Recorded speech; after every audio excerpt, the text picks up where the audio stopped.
Mark, back here at the Super Summit. Thanks for sticking with us. I hope you've enjoyed the presentations you've seen so far. And I've got, I think, what is going to be one of my favorite. And it's not just because of the topic. I mean, the topic's relative, but it's the presenter. I've known Ryan for way too many years. And I can tell you, when he takes the stage, I don't care what the topic is. I go in and listen because if not informative, it's at least entertaining. That's guaranteed.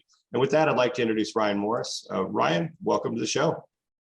Thank you very much, Mark. And you're right.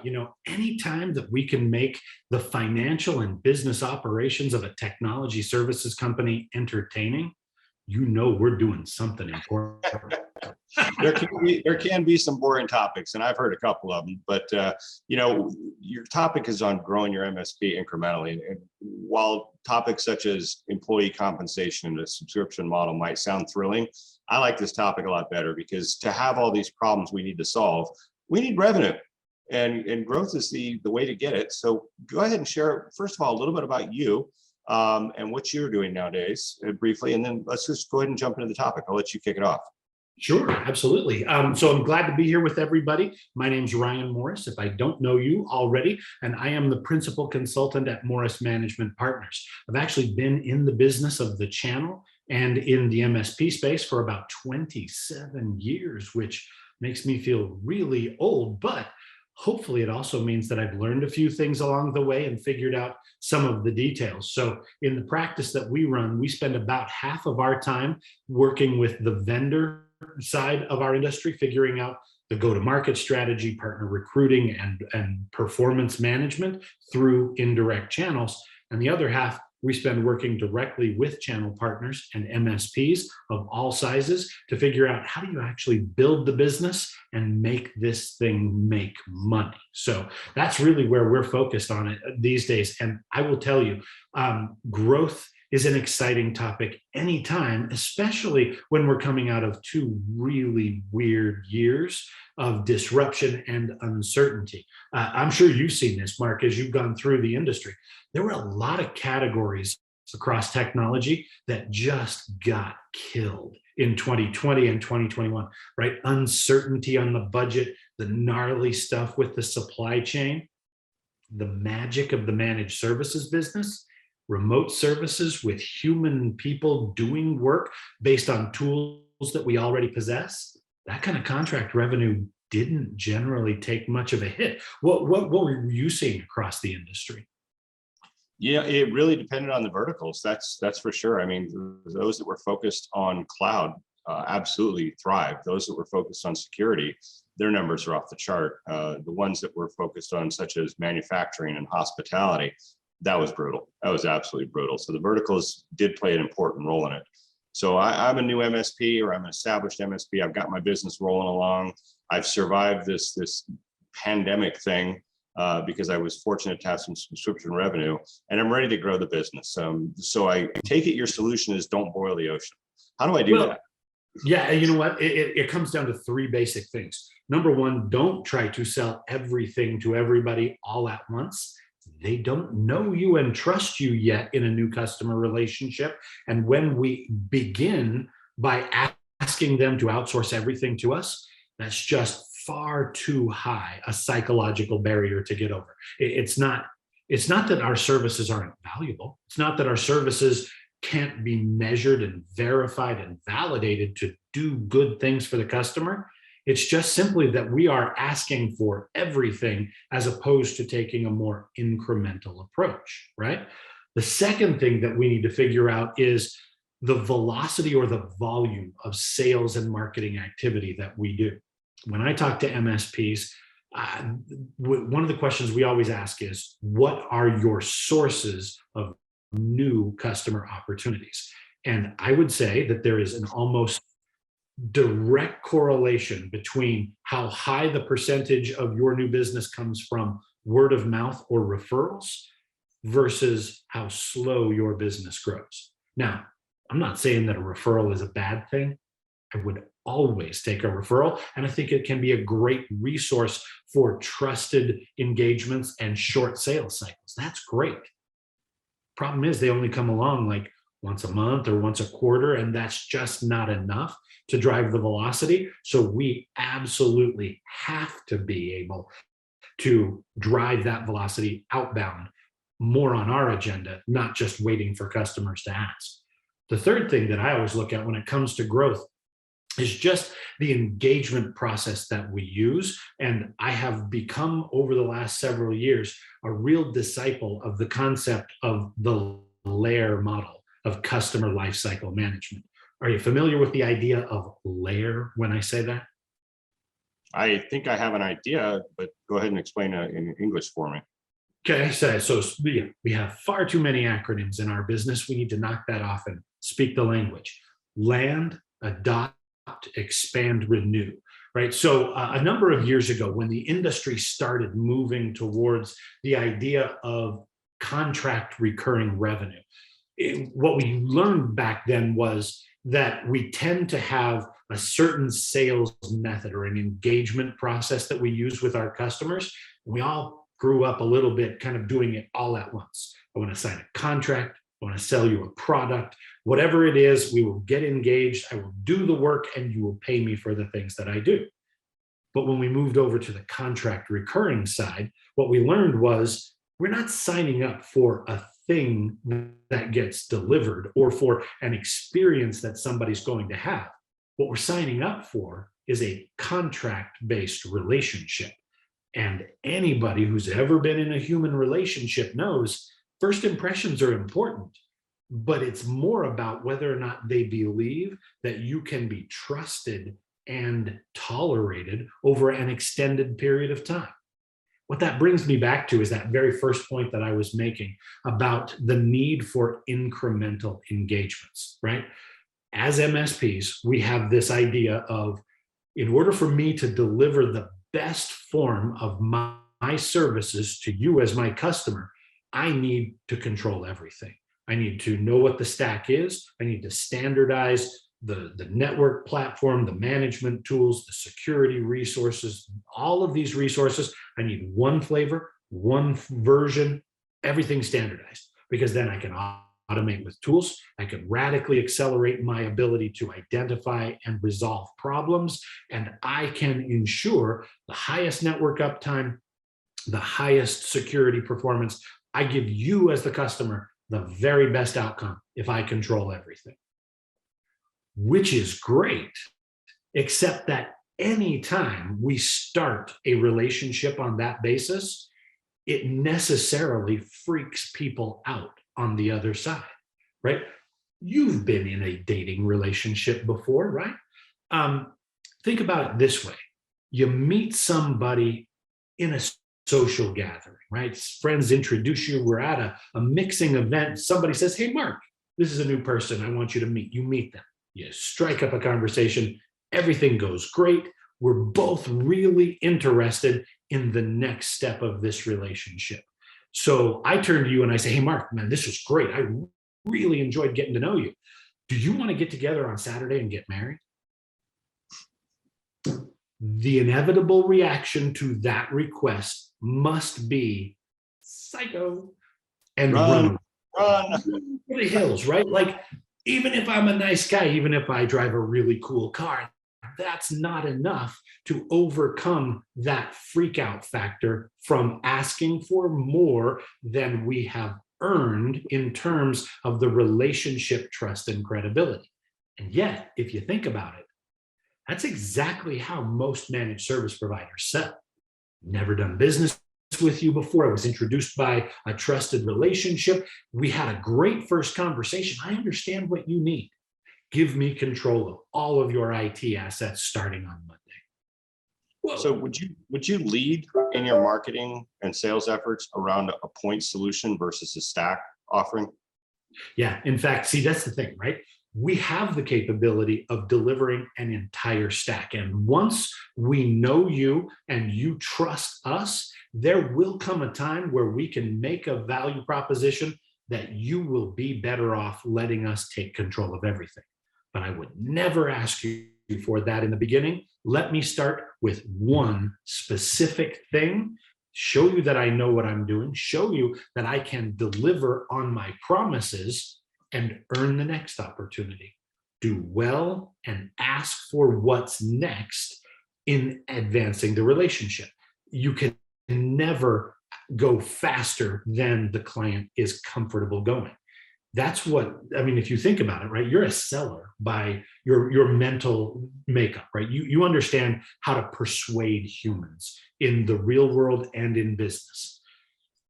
The hard sell is the most damaging thing you will ever get in a relationship, right? Whatever it is I'm asking you to do, sign up for my services, buy this product.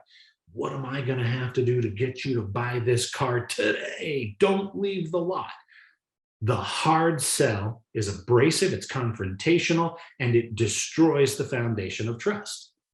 And yet, that's the thing, that's the rabbit hole that we force ourselves into when we approach with a stack as the first engagement. Pick one thing, right? Pick a security monitoring tool. Pick managing somebody's printers, because we all know how sexy that is, right? Pick one thing that is specific and isolated, and if you screw it up, it's not going to cause catastrophe for the customer.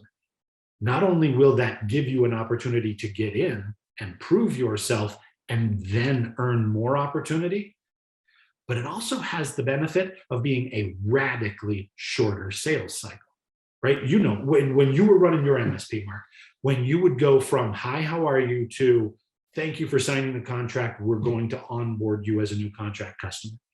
Typically, how long did that process take? It went anywhere from 2 weeks to 60 days, depending on the complexity of what we were getting into and how much we needed to benchmark them or get them up to par. But yeah, it's funny because I use both business models. And what's funny is I look at hundreds of MSP websites a week, and I always see the complete outsource IT, your virtual CIO, never worry, et cetera. But it's basically, I do it all. And they list all the things that are included in their silver, gold, and platinum packages. When I started the MSP, the industry didn't know what an MSP was, other than us insiders. And to go out there and displace an MSP was a time where I could say, hey, I will replace everything they do. But those were very few and far in between. And it usually started off with, I kept the break fix model and worked with them to be their IT guy, right? The guy that comes in twice a week, or I send an engineer twice a week to check the printers and blow off the keyboards. But in the meantime, we installed monitoring solutions in the background. We said, we're going to take care of your monitoring, your patch management, and we'll proactively alert you to any issues that we discover. And you can determine whether or not you want to pay us to fix them. And after a period of time of writing those checks, I said, how would you like to not think about how much it's going to cost you when you pick up the phone to call me, or I call you to tell you there's a problem and it's all prepaid? And that's when I was able to start converting them over. But you're right. They had to learn that they enjoyed the dating relationship, which takes me back 29 years. So I don't really remember what that was like. We didn't have Tinder. So there was no technology involved. We had to go there and talk. Yeah, it was either church or parties. That was about it. Pretty much, right? Now, if you think about the way you just described your sales process, again, you're a technical person who understands all this stuff that we do, but knowing you for all these years, you are a natural persuader, right? You are somebody who can explain it in a way that makes it sound to me like, well, that would be good for me. So I understand what you're offering. I would like to go that direction. It's the nature of selling in a very brief, like master's level course, right? The reality is, when we spend time trying to convince people that what we do is valuable enough for them to change the way they want to buy, that is a losing battle that is going to take forever. Think about it this way, right? Think about the total addressable market of people who are likely to say yes to your sales pitch, okay? If my sales pitch is, you already understand the value of outsourcing, we're already comfortable with signing a contract for a long-term service relationship, you are already comfortable with somebody that's not in your shop, not one of your employees, being in charge of your most important corporate technology assets, right? You're already there, and you're pissed at your existing provider, and you want to get a better relationship with a more trustworthy outsource partner. That seems like maybe there's 1 or 2 or 3 of those people in your town at any given point in time. Or If the value proposition I'm working with is, technology is no longer just a nice to have. It is an indispensable part of the way you run your actual business, right? It's not just a tool that you use in your job. It's central and critical to the mission of your organization. And it doesn't always work perfectly. Now, you can't fix everything all at once, but you can look at all of the technology tools in your suite and you can identify in a heartbeat the one that is just driving you nuts.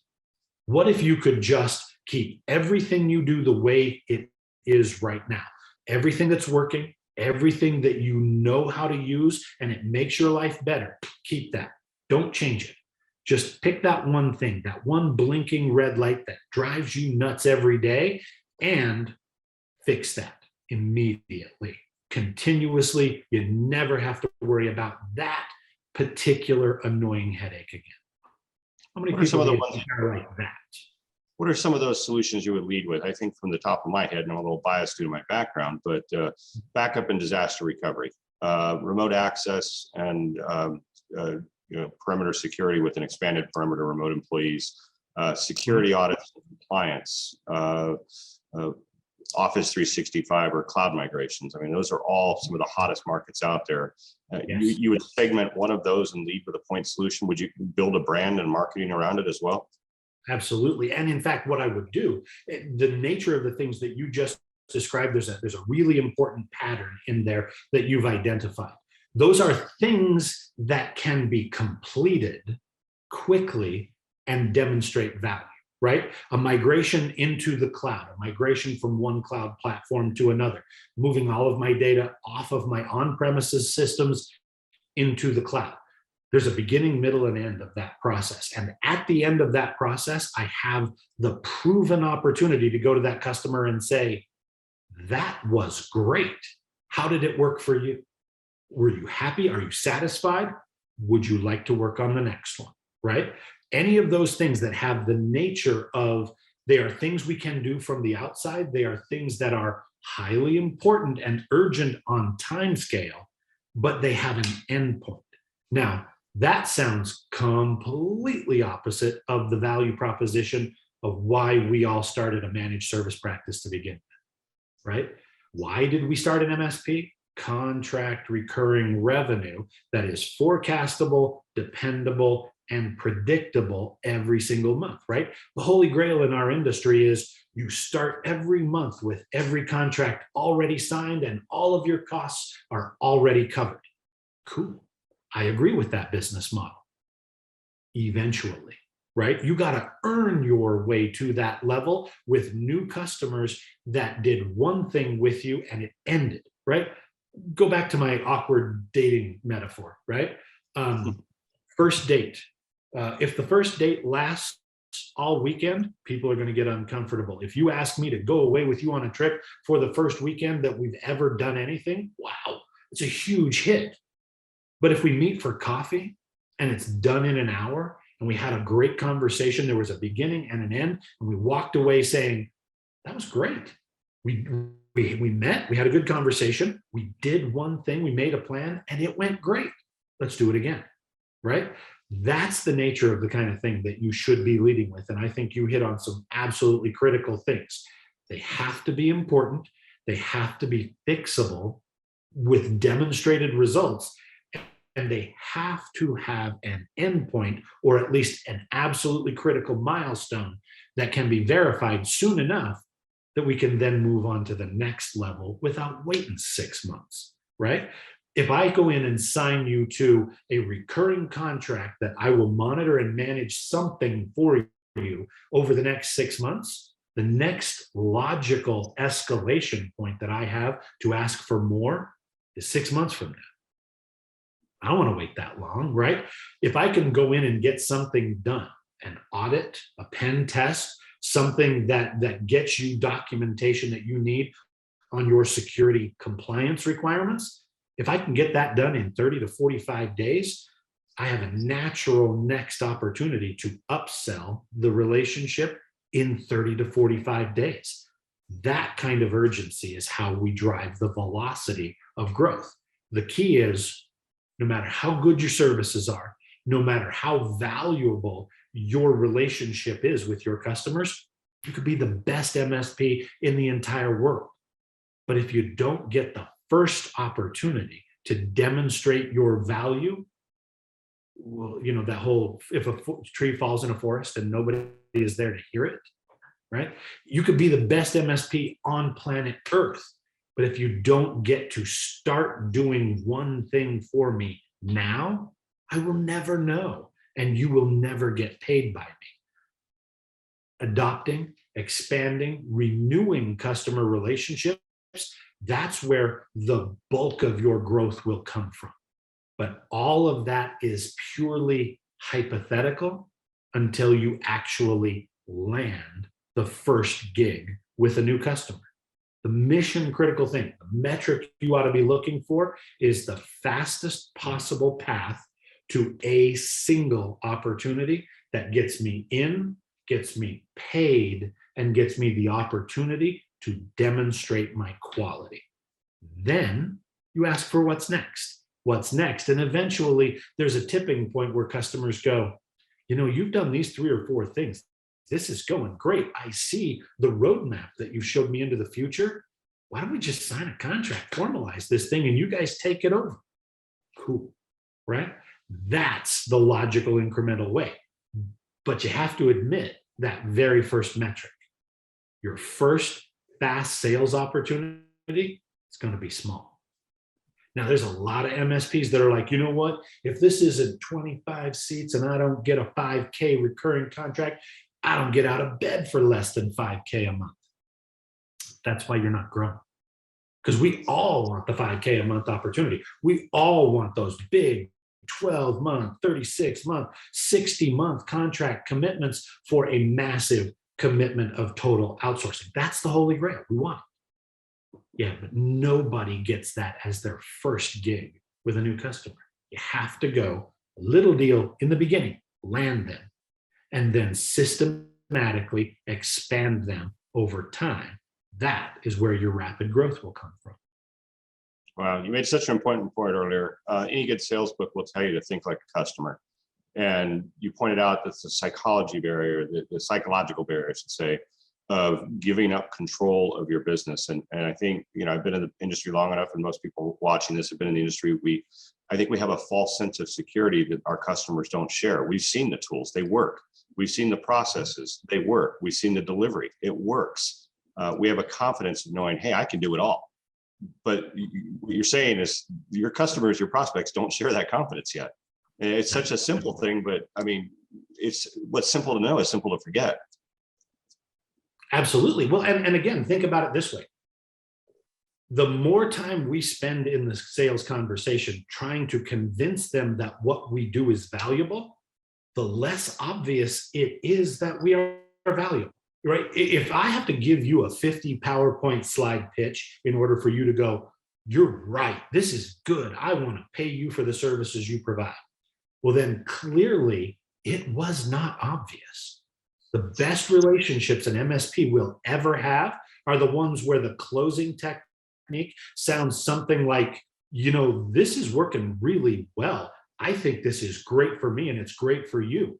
Do you want to set this up on a long-term contract?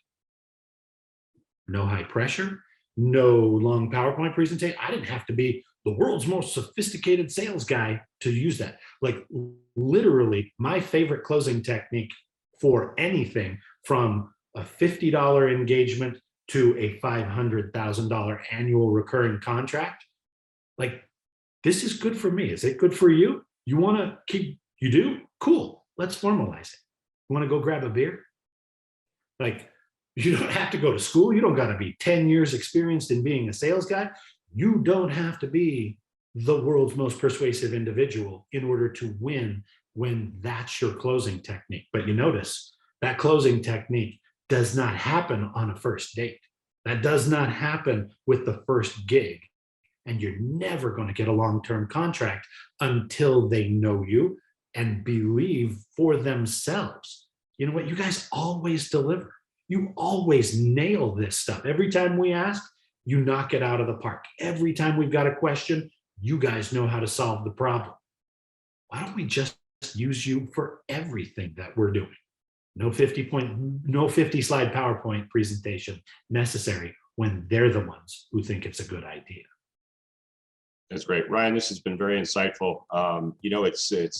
It's not level 300 stuff. It's not a silver bullet in the sales of MSP. This is just good old common sense. And my wife will tell you, I need to be called back to common sense every once in a while. What I will tell you is it is sense, but it's not at all common, because if it were, you would all be growing much more rapidly. So let's go back to the fundamentals and actually do it the way the customer wants it done. Well, thank you for joining us today. I really appreciate your time. And as always, everybody watching, appreciate you taking some time out to work on your business and not just in it. You want to grow it. You want to do it right. You want to have a plan for 3 to 5 years, whether you're going to start buying companies or selling this one. These are some simple best practices that I think everybody out here can look at their business and say, yes, I can improve upon this. And if we can deliver a session that helps you improve your business in any way, that's what SuperOps is here to do. We're not here to sell you software. We're here to be your partner as a vendor and as an MSP enablement platform. So go make it a great super day. And Ryan, thanks again. Absolutely. Thank you very much for having me in. Cheers.